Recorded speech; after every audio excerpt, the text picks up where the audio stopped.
జగన్మోహన్ రెడ్డి గారిపై జరిగిన రాయి దాడిలో కీలక ట్విస్టులు వెలుగులోకి వస్తున్నాయా? మాజీ ఎమ్మెల్యే బోండా ఉమ హస్తం ఎంతవరకు ఉంది? నిజంగా అదే కనుక జరిగితే ఎన్నికలకు ముందు బోండా ఉమాని అరెస్టు చేస్తారు అనే ప్రచారం కూడా జరుగుతుంది. ముందస్తుగానే తెలుగుదేశం పార్టీకి సంబంధించిన కీలక నాయకులు అచ్చెన్నాయుడు దగ్గర నుంచి వరుసగా అందరూ కూడా కావాలనే బోండా ఉమాని ఇరికిస్తున్నారు, కావాలనే ఆయన పేరు తీసుకొస్తున్నారు, ఆయనకి సంబంధం లేదని ముందస్తుగా వాళ్ళు చెప్పుకోవడం. అసలు ఏం జరగబోతోంది? నిజంగా ఒక ట్విస్టేనా, లేదంటే తెలుగుదేశం పార్టీకి సంబంధం లేకుండా బోండా ఉమ ప్రమేయంతో ఇదంతా జరిగింది అని అనుకోవాలి? వైసీపీ అయితే ఖచ్చితంగా అదే భావిస్తుంది. ఏం జరగబోతుంది, అసలు ఏం జరిగింది, ఇదే అంశం మీద చర్చించే ప్రయత్నం చేద్దాం. సార్, బోండా ఉమానే ఇరికిస్తున్నారా, లేదంటే ఆయన ఏమన్నా ఇరుక్కున్నారా ఇందులో? ఒక సెల్ఫ్ డిఫెన్స్ చేసుకోవడం కోసం అని చెప్పి అఫెన్స్లోకి వెళ్ళి చేయగాల్చుకుంటున్నారేమో అనిపిస్తుంది. అవును. ఇప్పుడు వివేకానంద రెడ్డి మర్డర్ జరిగినప్పుడు ఇట్లాగే అత్యుత్సాహం ప్రదర్శించారు. ఫస్ట్ ఏమనాలా, చనిపోయారని తెలిసింది, ఎవరు మర్డర్ చేశారేంటో తెలుస్తాం, బాధ్యులు ఎవరైనా సరే వదిలిపెట్టాం అని చెప్తే అక్కడతో ఇష్యూ అదొక క్రైమ్ కిందకి వెళ్ళిపోయేది. అంతే కదా.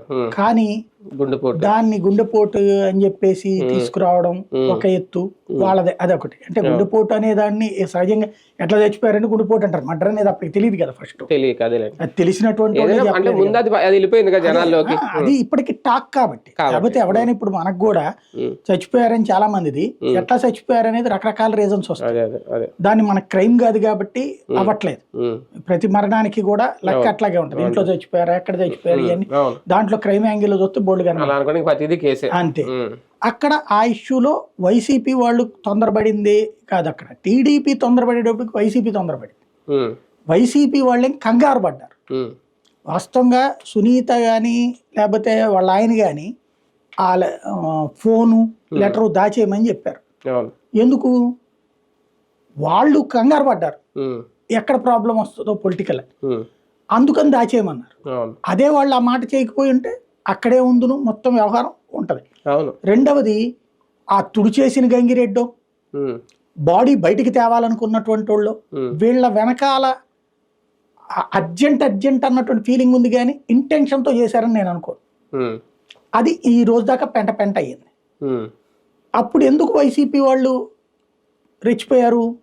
తెలుగుదేశం వెంటనే అక్కడ ఇన్సిడెంట్ జరగగానే వివేకానంద రెడ్డి మర్డరు జగన్ చేయించాడని చెప్పి తెలుస్తుంది అనేసి మాట్లాడటం, దీని మీద అనుమానాలు వ్యక్తం అవుతున్నాయి, జగన్ చేయించాడని తెలుస్తుంది అనేసి తెలుగుదేశం వరుస పెట్టి వచ్చి ప్రెస్ మీట్ పెట్టి, దాంతో వాళ్ళు కౌంటర్ ఏం చేశారు మీరు చూస్తే, సాయంత్రం దాకా వైసీపీ ఏం మాట్లాడాల, మర్డర్ జరిగిందని వరకే కానీ సాయంత్రానికి జగన్ వెళ్ళిన తర్వాత దాన్ని కాస్త బాబాయిని మర్డర్ చేశారు గొడ్డలతో అని చెప్పాడు. అంటే సాయంత్రం దాకా టీడీపీ వాళ్ళు అది జగన్ మీదకు తోసేయాలనుకున్నారు. అదే దాన్ని మర్డర్ లాగానే ట్రీట్ చేసి, ఎందుకంటే జగన్ అక్కడ లేడిపోయింది, జగన్ ఉంటే జగన్ మీద తోసేసిన ఓ అర్థం ఉంటుంది. కానీ రీజనింగ్ సరిగ్గా చెప్పలేని ఏది వైసీపీని ఎక్కడ వివేకానంద రెడ్డి తీసుకెళ్ళిపోతాడేమోనని ఈ మధ్యన మాట్లాడుతున్నాడని తెలిసిందంట, అందుకని చేయించారంట. అంటే అసలు అది సిల్లీ రీజన్. అసలు ఆయన ఎవడు తీసుకుపోవడానికి, అది అట్లాంటితో ప్రచారం తీసుకొచ్చారు. అది జనానికి ఎక్కల, మనం అదేదో అబద్ధం చెప్పినా అతికేటట్టు ఉండాలి, అది అతక్కపోవడంతో మిస్ అయిపోయింది. ఇక దానికి వాస్తవంగా వాళ్ళు మర్డర్కి ఒరిజినల్ ఇన్వెస్టిగేషన్ జరగాలని కోరుకున్నాడు జగన్. ఎప్పుడైతే వీళ్ళు తనని టార్గెట్ చేస్తుంటే నిజమే నేనే తప్పని చేశానని చెప్పాను అంటాడా, అప్పుడు తీసుకెళ్లి బీటెక్ రవి, ఆదినారాయణ రెడ్డి, చంద్రబాబు నాటకం అని అతని రివర్స్ లో బిగిన్ చేశాడు. దాంతో అసలు మర్డర్ కాస్త పక్కెళ్ళిపోయింది. ఇప్పుడు ఈ కేసులోనే అంతే. చంద్రబాబు నాయుడు, లోకేష్ బోండా ఉమాకి డబ్బులు ఇచ్చి అతని ద్వారా ఈ సతీష్ దుర్గారావుని పట్టుకుని వాళ్ళ ద్వారా రాయ్యయ్యా అని అంటారా? ఎవడన్నా మన ప్రత్యర్థికి రాయి దెబ్బ తగిలితే సింపతి వస్తుందని సహజంగా అంటాం కదా. అట్లాంటప్పుడు వాళ్ళు ఎందుకు చెప్తారు? అంటే క్రైమ్ మోటివ్ లేదా దీంట్లో? నేనైతే అనుకోవట్లేదు క్రైమ్ మోటివ్ ఉంటుందని అనుకోవట్లే. క్రైమ్ మోటివ్ అంటే రీజన్ ఒకటే ఉంటుందండి, లేపేయాలి, చంపేయాలి, అంతే. అప్పుడు ఇక దిక్కు ఉండదు, అంతే కదా. రాయేసి కొట్టి గాయపరచాలని ఎందుకు అనుకుంటారు? లేదా వీళ్ళ పత్రికలో రాసినట్టు కణతకి తగిలేటట్టు కొడదాం అనుకుంటే మిస్ అయి ఉండాలి. అది వాళ్ళని ఏ నార్కో ఎనాలిసిస్ టెస్ట్ చేస్తుందో తెలుస్తుంది. అంటే అలా చేసినా హత్యా ప్రయత్నమే కదా అది కూడా. అది ఖచ్చితంగా రాయి వేస్తేనే హత్యా ప్రయత్నం కిందకి వస్తుంది. కానీ చంపాలి అనుకుంటే మాత్రం అది క్రైమ్. అది చాలా డేంజరస్. నిజంగా ఆ ఇంటెన్షన్ తో చేశారా, ఉట్టి రాయి కొట్టారు అంటే మాత్రం వాళ్ళ ఇంటెన్షన్ అయి ఉండాలి. పోలీసుల ప్రాథమిక విచారణలో నిర్ధారించుకొని ఒక 4 కుర్రోళ్ళని తీసుకెళ్ళి వాళ్ళకి అభంశుభం తెలియని అమాయకుల, లేదంటే వెనక్కుండి నడిపించారు బోండా ఉమ, నిజంగా బోండా ఉమాకి అభంశుభం తెలియక ఆయన ఇరుక్కున్నారు? బోండా ఉమాకి ఇందులో ఏంటంటే ఆంధ్రజ్యోతి వాళ్ళు ఆయన ఇరికిచ్చారు అంతే. అవునా? వాళ్ళే ఇరికిచ్చారు? అంతే, కాపాడేదే వాళ్ళు కదా. అదే ఇక్కడ ఆంధ్రజ్యోతి అత్యుత్సాహమే వివేకానంద రెడ్డి కేసు అని ఇప్పుడు వాళ్ళ పత్రికల దరిద్రమే వీళ్ళు నెత్తిన పెట్టుకునేది. తెలుగుదేశం వాళ్ళకి నోటికొచ్చింది చేసేసి దాన్ని తెలుగుదేశానికి లింకప్ చేసి తెలుగుదేశాన్ని ఎదవల్ని చేస్తారు. అక్కడ వాళ్ళు చేసే పని వివేకానంద రెడ్డి కేసు అయినా ఇదైనా సరే ఇక అబద్ధాన్ని కవర్ చేసుకోవడానికి అసుధారావ్రతం లాగా స్టోరీలు రాస్తా ఉంటారు. ఇక్కడ పాయింట్ ఏంటంటే బోండా ఉమాని అర్జెంటుగా ఏబిఎన్ వాళ్ళు వెళ్ళి ఇంటర్వ్యూ చేశారు. అతను నువ్వు ఎట్ట చెప్పని అనకపోవచ్చు. క్వశ్చన్ వేసి ఉంటే అతని ఆవేశంలో ఏది పడితే అది మాట్లాడేస్తాడు, నోరు అదుపులో ఉండదు. అందుకని చెప్పేసి అన్న క్యాంటీన్ లో తీసేశారని చెప్పి అని చెప్పుకొచ్చాడు. అప్పుడంటే వాడు ఎవడో బోండా ఉమాకి తెలుసు అన్న విషయం అర్థమైపోతుంది. అసలు బోండా ఉమా ఇంటర్వ్యూ ఎందుకు దానికి? పోలీసులు ఏమైనా చెప్పారు బోండా ఉమా అని? అదే కదా మరి. లేదు, ఆ ఏరియాలో బోండా ఉమాకి మంచి పట్టుంది, లేబర్ లో పట్టుంది ఆ ఏరియాలో. ఆ లేబర్ తో ఆ లేబర్ లో ఎవడో ఒకడు బోండా ఉమాతో తిరుగుంటాడు అని వీళ్ళు భావించి ఉండొచ్చు. అప్పుడు ఏం చేయాలి? బోండా ఉమానైనా లేకపోతే తెలుగుదేశం అయినా ఏమైనా మాట్లాడాలా? రాయి వేయడం తప్పు, వాడు మా పార్టీ వాడైనా లోపలయ్యండి, మేము ప్రజాస్వామ్యతంగా కోరుకుంటాం కానీ కొంతమంది దారి తప్పచ్చు, ఎవడైనా లోపలయ్యండి, మేము వాడిని వెనకేసుకురాం. ఒకప్పుడు కృష్ణ యాదవ్ అప్పుడు గొడవ ఏంటి? నోట్ల స్కామ్, తెలుగు స్కామ్ అరెస్ట్ అయ్యాడా? అప్పుడు చంద్రబాబు నాయుడు జయించినట్టు అది. కానీ అంత పెద్ద కుంభకోణం చేసినా కూడా ఇప్పటికీ తెలుగుదేశానికి ఏ కుంభకోణాలు లేవని చెప్తారు. ఓటు కోట్లు లేకపోతే తెలుగు స్కాము ఇవి కుంభకోణాలు కదా. కానీ లేకపోతే ఎన్టీ రామారావుని గద్దె దించడం అదొక కుంభకోణం కాదా? మద్య నిషేధం, మద్యం మళ్ళీ తీసుకురావడం కుంభకోణం కాదా? కానీ అవి ఎక్కడ కుంభకోణాలు అనరు. ఇసుక బహిరంగంగా అమ్మేసుకోవడం ఉచితం పేరుతో అది కుంభకోణం కాదా? అవేం కుంభకోణాలు కాదు. ఎదురోళ్ళు ఇసుక అమ్ముతున్నా కుంభకోణమే, లేకపోతే ఇది చేస్తున్నా కుంభకోణమే. పత్రికలు సాక్షి కుంభకోణానికి పాల్పడింది, మరి ఏబిఎన్ ఈటీవీ ఏం చేసినట్టు? అవి కుంభకోణాలు చేసినట్టే కదా. ఇట్లాగా నేరేటివ్ థింకింగ్ మా వాళ్ళు చేస్తే కరెక్ట్, ఎదురోళ్ళు ఎదవాలని చూపించే ప్రయత్నంలో జరుగుతున్నది. ఇప్పుడు బోండా ఉమా అనేటువంటి వ్యక్తికి నాకు తెలిసి అతను చేయించాడని నేను అనుకోను ఇప్పటికి కూడా. ఎందుకు అంటే కొట్టితే ఏం తొరిగేది అతనికి? చంపించాలి. చంపిస్తే ఫర్ ఎగ్జాంపుల్ అనుకుందాం, వాళ్ళు అనుకున్న ఆ రూట్లోనే అనుకుందాం, మర్డర్ చేయాలి అతను కొట్టమన్నాడు అనుకుందాం. మర్డర్ అయితే అతను మైనర్ కాబట్టి, అంటే ఒక నేరేటివ్ చూస్తే మైనర్ చేత మర్డర్ చేపిస్తే అతను 4 రోజులకి మళ్ళీ బయటకు వచ్చేస్తాడు కాబట్టి అని వాళ్ళకి ఏదైనా భారీగా డబ్బులు ఆఫర్ చేసి చెయ్యాలి. బోండా ఉమా కొరిగే ప్రయోజనం ఏంటి? రెండోది, ఈ ఎన్నికలు ఏమైపోతుంది? భారతి ముందుకు వచ్చి కూర్చుంటుంది, అప్పుడు సింపతి పెరిగితే ఫుల్ ప్లేటెడ్ గా స్వీప్ అయిపోద్దిగా. అందులో ఇన్ని సంక్షేమ పథకాల తర్వాత జగన్ జోలికి వెళ్తే ఎట్లాగుంటది బేసు? ఇప్పుడు ఎగనెస్ట్ కొన్నోడు కూడా కొట్టేస్తారు 25 అప్పుడు 175 అన్న ఆశ్చర్యపోనక్కర్లేదు. అంటే జగన్ అనేవాడు లేకపోతే ఇంకా ప్రధాన ప్రత్యర్థి మనకు ఉండరు అనే ఆలోచన కూడా చేసి ఉండొచ్చు కదా. ఇప్పుడు ఇందిరాగాంధీ పోతే అట్ట అనుకుంటే మరి రాజీవ్ గాంధీకి 400 సీట్లు ఎట్ట దాటిని? ఎవరు లేకపోతే అనుకోవచ్చు, లేదా వీళ్ళు ఇంకొకటి ఆశపడాలి, షర్మిల ఉంటదిలే అప్పుడు ఇదంతా షర్మిలకి వెళ్ళిపోతారని. అంత పెద్ద కుట్ర అయితే అప్పుడు చంద్రబాబు ఇన్వాల్వ్ అవ్వాలి. అంతే కదా, అంత పెద్ద కుట్ర చేశారట చంద్రబాబు ఇన్వాల్వ్ అవ్వాలి. నేనైతే అంత పెద్ద జరిగింది అనుకోను, ఎందుకంటే అంత పెద్ద కుట్ర చేసేటప్పుడు ఇట్లా బచ్చాగాళ్ళతో ఎందుకు పెడతారు?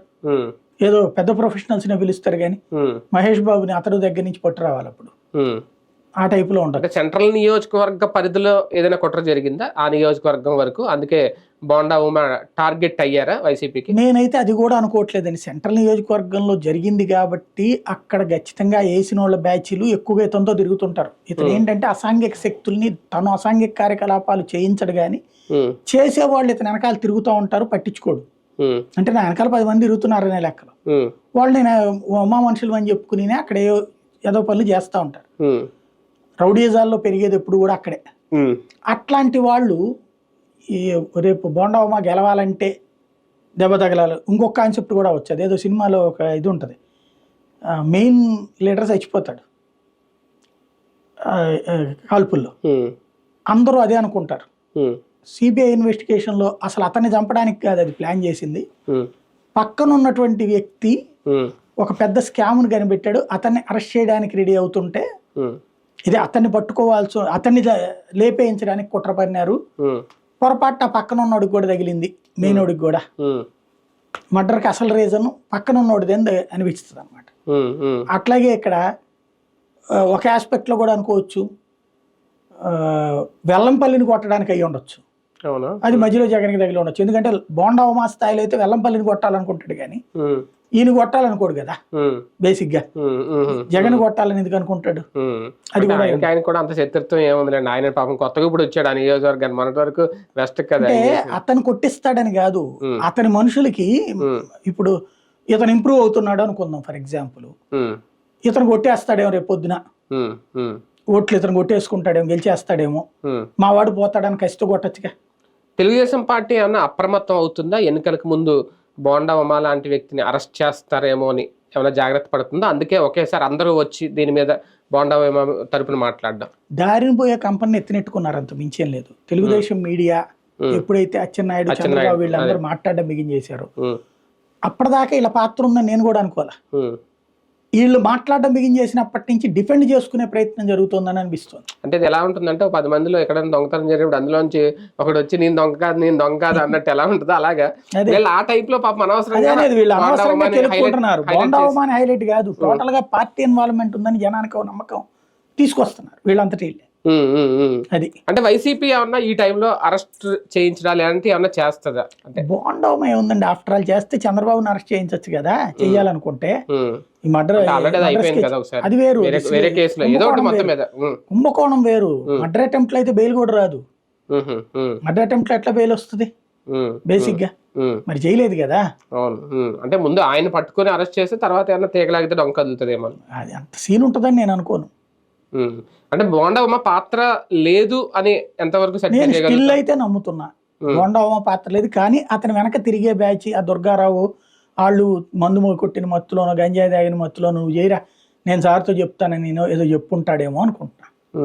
నిజంగా అంటే 16-17 ఏళ్ల వయసులో వాళ్ళకి అన్నా క్యాంటీన్ తీసేశారను ఇంకోటను ఒక ముఖ్యమంత్రి మీద దాడి చేయాలని ఆలోచన వస్తుందా? కారణాలతో చేశారని అంటే వాళ్ళకి అంత ఆలోచన వస్తుందా? అసలు అట్లాంటి కారణాలతో జరిగిందని నేను అనుకోను. అంటే వెనక ఎవరు లేకుండా ప్రభుత్వ వ్యతిరేక చర్యలు ప్రభుత్వం మీద కోపంతో చేశారని అయితే నేను అనుకోను. అది ఖచ్చితంగా వీళ్ళల్లో ఏది వైసీపీ గెలిచేస్తుందేమో ఒకసారి కసి తీర్చుకోవాలనన్నా ఉండాలి. అంటే ఆ పిల్లల్లోనే అది ఉంటుందా నేను అనేది? అది వెనక ఎవరో లేకుండా పిల్లల్లో అది ఉంటుంది. ఎందుకు ఉండదు? ఇప్పుడు రోజు వీళ్ళు ఒక నాయకుడు వెనకాల తిరుగుతున్నాడు. ఓటు హక్కు కూడా లేని వాళ్ళకి ఎవడొస్తే ఏంటి, ఎవడిపోతే ఏంటి, ఎవరు అధికారంలోకి వస్తే ఏంటి? బూతులు తిట్టేవాళ్ళు ఎవరండి? వాళ్ళకి ఓటు హక్కు ఉన్నోళ్ళు ఉన్నారా? ఎన్ని బూతులు తిడతారు, ఎంత దుర్మార్గంగా మాట్లాడతారు? వాళ్ళకి ఓటు హక్కు ఎక్కడ ఉంది? వాళ్ళకి ఏం తెలుస్తుంది? అదే అంటున్నాను. ఇవాళ 12 ఏళ్ళు దాటిన తర్వాత ఇవాళ సోషల్ మీడియా పుణ్యమని 12 ఏళ్ళు అక్కర్లా, 6-7 ఏళ్ల దగ్గర నుంచినే చాలా విషయాలు తెలుస్తున్నాయి. పొలిటికల్ గా వచ్చాడు మనకు ఒకటి వీరుడు అంతే, ఆ వీరుడికి వ్యతిరేకంగా ఉన్న వాళ్ళందరూ ద్రోహులే అంతే. ఆ టైప్ లో వచ్చే ఫీలింగ్ కసి. అప్పటి నుంచి ప్రతి దాంట్లో నేరేటివ్ థింకింగ్ ఏ ఉంటుంది. మీకేం అక్కర్లా, రోజు ఈనాడు ఆంధ్రజ్యోతి చూస్తే అర్జెంట్ గా జగన్ ఉరి తీసేయాలనిపిస్తుంది మనకి. ఆ స్థాయిలో ఉంటుంది. అంటే ఒక ఆకతాయి అంత అలాగా సీఎం అంటే ఆకతాయి అనుకోవట్లే నేను. అంటే ఇతను గంజాయి మత్తుకి ప్రభావితానికి లోనయ్యే క్యారెక్టర్ అని మాత్రం అనుకుంటున్నా. ఆకతాయి గురి చూసుకోవట్లేడు. అదే కదా, అది గాలికి కొట్టాలి కానీ రాయేయాలి కానీ కరెక్ట్ గురి చూసి కొట్టలేడు. కాబట్టి ఇతనికి ఆ నాలెడ్జ్ ఉందని తెలిసిన వాడు చేయించాడు. వాడికి ఇంటెన్షన్ ఏంటి? అది బోండా ఉమా చెప్పడం వల్ల చేశాడా, తన పార్టీ గెలవాలా, జగన్కి భయం వెయ్యాలా అని ఏమైనా చేశాడా అనేది చూడాలి. అంటే తీగైతే లాగడం మొదలు పెట్టారు, డొంక కదులుద్దా లేదా? డొంకంత కదిలినా కూడా జనాలలో వీళ్ళ నేరేషన్ క్రియేట్ చేశారండి.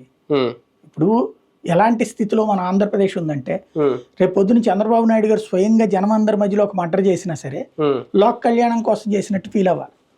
అదే జగన్మోహన్ రెడ్డి రేప్ చేసినా సరే లోక్ కళ్యాణం కోసం చేసినట్టు ఫీల్ అవ్వాలి. అట్లాంటి నేరేటివ్ థింకింగ్ వైపు మీడియా పోయా, సోషల్ మీడియా పోయా, వ్యక్తులు పోయా.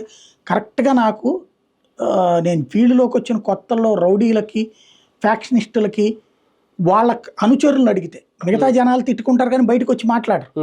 వాళ్ళ అనుచరులను అడిగితే మా వాడు సూపర్ దేవుడు, మామూలుగా ఎవడైనా సరే మటలు చేసేవాడు పిసికి పొడిచి చంపుతారు.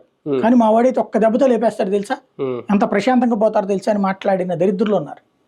అట్లాంటి స్టేజ్ లో ఉంది ఇప్పుడు. పాజిటివ్ గా రైట్ చూద్దాం. నిజంగా ఒక మాజీ ఎమ్మెల్యే ఉన్నారా ఈ కుట్ర వెనక, లేదు అంటే అసలు ఎవరో ఒకరు ఉండే ఇదంతా చేయించారా? కుట్ర అయితే ఉంది అనేది అర్థమవుతుంది పోలీస్ వెర్షన్ చూస్తూ ఉంటే. మరి ఏం జరిగింది, ఏం జరుగుతుంది, ఇంకేం జరగబోతుంది అనేది వేచి చూడాలి ఈ విషయంలో.